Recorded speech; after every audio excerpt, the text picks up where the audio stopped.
Hello, Debs. In this chapter, I introduce Ollama as the local AI component of the project. The goal is not to explain every internal detail of Ollama, but to show where it fits in a professional .NET architecture. I want students to understand that Ollama is an infrastructure dependency, just like a database or an external service.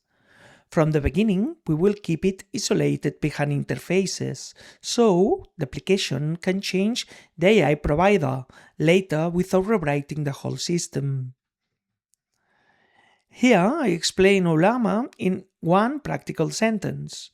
It allows us to run AI models locally and call them through HTTP for a .NET developer. This is very important because it means we can integrate the model using familiar backend techniques such as HTTP client, dependency injection, and configuration. I would also emphasize the architectural message. The API should not become directly coupled to Ollama.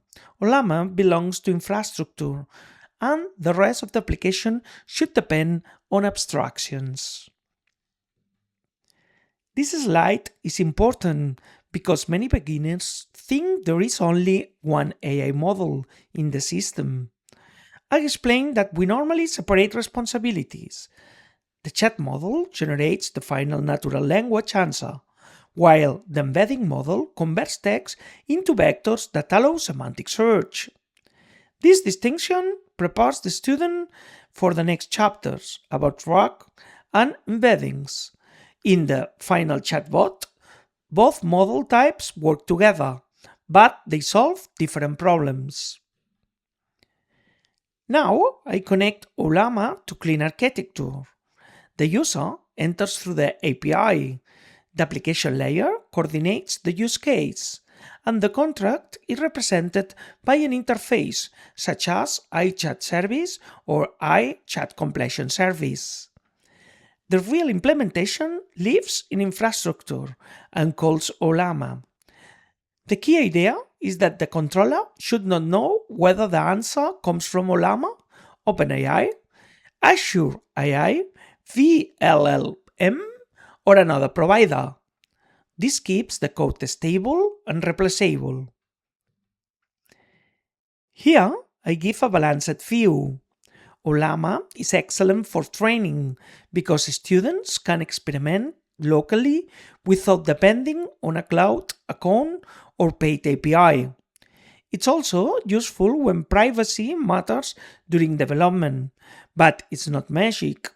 It uses CPU, memory, and optional GPU resources.